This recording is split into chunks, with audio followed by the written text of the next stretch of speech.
Olá a todas e todos, aqui é o Augusto de Arruda Botelho e hoje eu tenho a honra de ocupar o canal do grande Henry Bugalho enquanto ele está se recuperando. Eu espero que essa recuperação seja muito rápida, mas enquanto ele está se recuperando, algumas pessoas se voluntariaram a ocupar por um curto espaço de tempo esse canal. Eu sou uma delas, então é um prazer e uma honra, ainda que por um certo período de tempo, ocupar esse espaço tão bacana que eu acompanho tanto.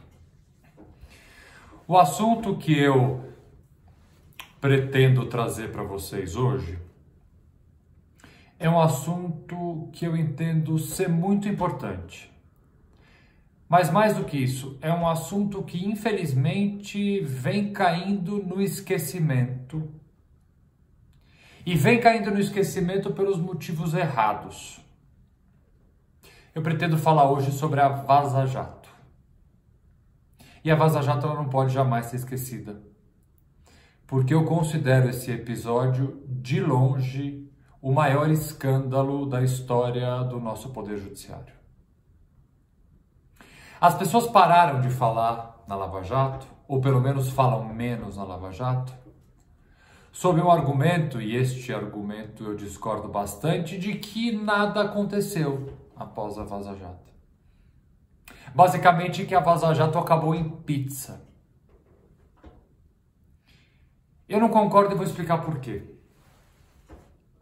O tempo da justiça, ele é completamente diferente do tempo da rede social e do tempo da notícia. Nós temos uma expectativa natural, que cada vez essa expectativa vai se tornar mais presente, mais premente, de que quando um escândalo, quando algo muito grave aparece no noticiário, ele precisa ser, de forma bastante rápida, elucidado. E elucidado pela justiça. Só que, volto a dizer, o tempo da justiça, infelizmente, em determinados aspectos, não é o mesmo tempo da notícia, muito menos o tempo de um clique de uma rede social. Um processo leva tempo demais. Uma investigação leva tempo demais. Mas esse tempo muitas vezes é a garantia de que a apuração e de que a investigação e conclusão dessa investigação e eventual processo sejam feitos com o cuidado que a lei e o Código de Processo assim estipulam. Já adianto vocês que há alguns recursos judiciais que se utilizam dos diálogos, dos fatos gravíssimos trazidos com o episódio da Vaza Jato, que sequer foram a julgamento ainda. Portanto, quando a gente falar nada aconteceu ainda, mas pode e muito provavelmente acontecerá. Então nós não podemos de forma nenhuma nem esquecer da Vaza Jato, dos fatos gravíssimos que a Vaza Jato trouxe, e muito menos dizer que ela acabou em pizza. Não. O tempo da justiça é outro. Ultrapassada essa primeira questão, então eu gostaria de começar com a segunda questão, que é uma premissa. E eu queria colocar várias premissas antes de entrar propriamente no que a Vaza Jato nos mostrou. Muito se escuta, e obviamente se escuta daqueles que pretendem negar a gravidade dos fatos desnudados por esse escândalo. E esses que dizem isso são aqueles famosos garantistas de ocasião que trazem a lei e a Constituição embaixo do braço quando lhe interessa. Mas muitos dizem equivocadamente, e aqui eu já pontuo de forma absolutamente errada do ponto de vista técnico, que essas provas, por terem sido obtidas por meios ilegais e criminosos, não podem ser utilizadas. Então vamos agora falar a real. As conversas foram obtidas mediante a prática de um crime? É evidente que sim. Invadir um dispositivo telefônico alheio é crime. Hackear um e-mail é crime. Entrar num aplicativo de celular é crime. A obtenção dessas conversas desses diálogos entre procuradores da República, entre outras autoridades, entre políticos, não importa diálogo de quem com quem. Invadir um dispositivo eletrônico para obtenção deste material, mesmo que esse material seja para sua curiosidade, é crime. Ponto pacífico. Tanto é crime que os responsáveis foram identificados, investigados, presos, processados e agora respondem ao processo. Há inclusive a última informação que eu tenho de que um deles continua inclusive preso até hoje, o líder, por assim dizer, deste feito. Há um inclusive que fez um acordo de colaboração premiada. Todos estão sendo julgados pela justiça pelos crimes que supostamente cometeram. Quando digo supostamente, digo porque não sou o juiz, não sou eu que vou julgar, simplesmente estou aqui retratando um fato concreto. Primeiro ponto é esse, não vamos discutir a crime. Segundo ponto, as provas não podem ser usadas, são provas ilícitas obtidas mediante a prática de um crime. Quem fala isso nunca abriu um código de processo penal, nem uma doutrina de processo penal no nosso Brasil. Então agora eu vou resumidamente, em 10 segundos, explicar para vocês. A prova é ilícita? Sim! Prova ilícita, ela não pode ser usada para condenar uma pessoa. Volto a dizer, prova ilícita não pode ser usada para condenar alguém. Para favorecer alguém, pode. Ficou claro? Simples assim. Vamos imaginar, há uma interceptação telefônica ilegal, um grampo ilegal, e nesse grampo, 2 homens conversam e dizem o seguinte: João, fui eu que matei o Zé, lá na esquina aquele dia. Só que tem outra pessoa presa por esse homicídio. Se essa pessoa que está presa, de alguma forma, tomou conhecimento, teve acesso a essa conversa telefônica, não poderá ela usar para sair da cadeia, para deixar de ser acusada pelo grave crime de homicídio? É evidente que pode. A doutrina é unânime em nosso país e fora do nosso país ao admitir. Já essa prova não pode ser utilizada para condenar. E aí, então, no caso específico da Vaza Jato, vale um parênteses. Essa prova pode ser utilizada para favorecer réus investigados na Lava Jato? Pode. Ela não pode ser usada em tese para processar, ainda que do ponto de vista disciplinar, procuradores da República, por exemplo, que dentro das suas conversas cometeram uma série de irregularidades. Feito isso, vamos falar sobre um segundo ponto que as pessoas gostam de dizer por aí. Ah, mas o conteúdo nunca foi confirmado, nunca foi feita uma perícia.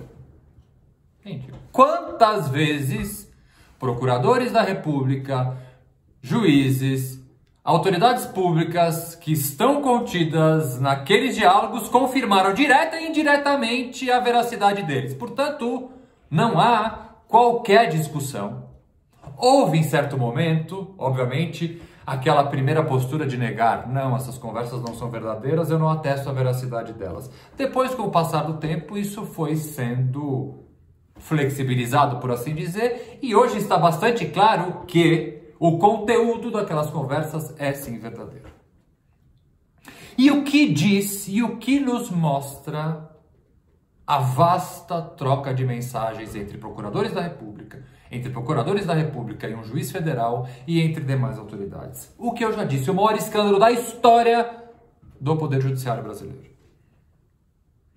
E eu poderia aqui citar diversos trechos e explicar para vocês ponto por ponto dessas conversas o quanto elas são graves. Porque em determinados momentos essas conversas nos mostram, por exemplo, procuradores da República combinando vazamento de informações sigilosas, um vazamento que eles próprios chamam de seletivo, com fins muitas vezes eleitoral. Às vésperas de uma eleição ou de uma possível entrevista de um candidato a presidente da República ou de um político ou de quem quer que seja. Portanto, vazamentos seletivos são ali desnudados para nós como eram feitos. Há também conversas que demonstram métodos completamente ilegais de obtenção de uma prova, como, por exemplo, no episódio da cooperação com outros países que a Lava Jato necessariamente fez.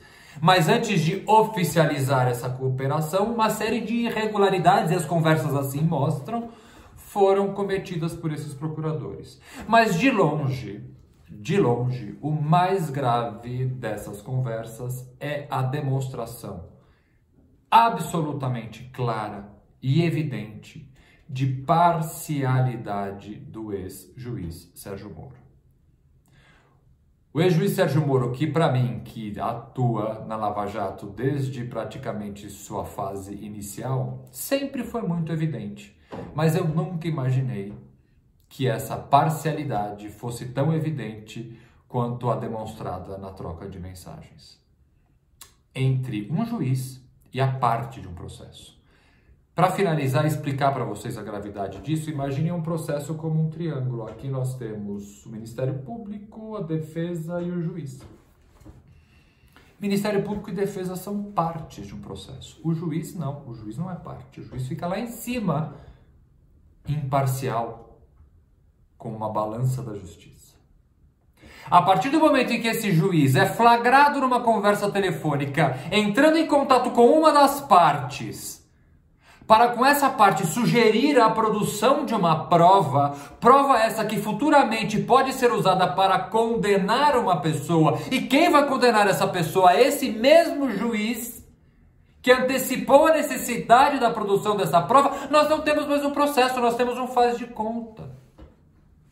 E é isso que aconteceu no caso específico. Há uma conversa do ex-juiz Sérgio Moro indicando para o Ministério Público: olha, tem uma prova interessante para esse caso, vá atrás dessa prova. Vocês conseguem imaginar e perceber a gravidade disso? E se não conseguirem, eu vou pedir para que vocês façam um exercício que eu já pedi várias vezes. Quem já me viu pedindo para que esse exercício seja feito, me perdoe a repetição, mas eu acho ele bastante didático e pedagógico. É só trocar o interlocutor da conversa. Ao invés de Sérgio Moro e Deltan Dallagnol, coloquem Sérgio Moro e Augusto. Eu, à época, era advogado, e isso é público, não há aqui nenhum impedimento ético de falar, da construtora Odebrecht. Vamos trocar o Deltan Dallagnol pelo Augusto, advogado da Odebrecht. E vamos imaginar que o juiz Sérgio Moro mandou um recado para mim, no meu WhatsApp, ou no meu Telegram, ou um e-mail, ou um sinal de fumaça, dizendo: olha, Augusto, tem uma prova que pode ser boa para absolver o seu cliente. Vai lá e procura essa prova. Tá vendo como é grave? Gente, eu encerro aqui mais uma vez agradecendo imensamente o convite e dizer que é um prazer ocupar nesse curto espaço de tempo o canal do Henry. Espero que ele se recupere bem e se recupere rápido. E volto a falar para vocês o que eu disse no começo dessa minha fala. A Vaza Jato é o maior escândalo da história do Poder Judiciário, ela não pode ser esquecida, isso não pode ser diminuído, isso não pode de forma nenhuma ter sua página virada. Os responsáveis por esse abuso, por essa evidente demonstração de como não se faz justiça, têm que responder pelos seus atos. Obrigado mais uma vez a todas e todos.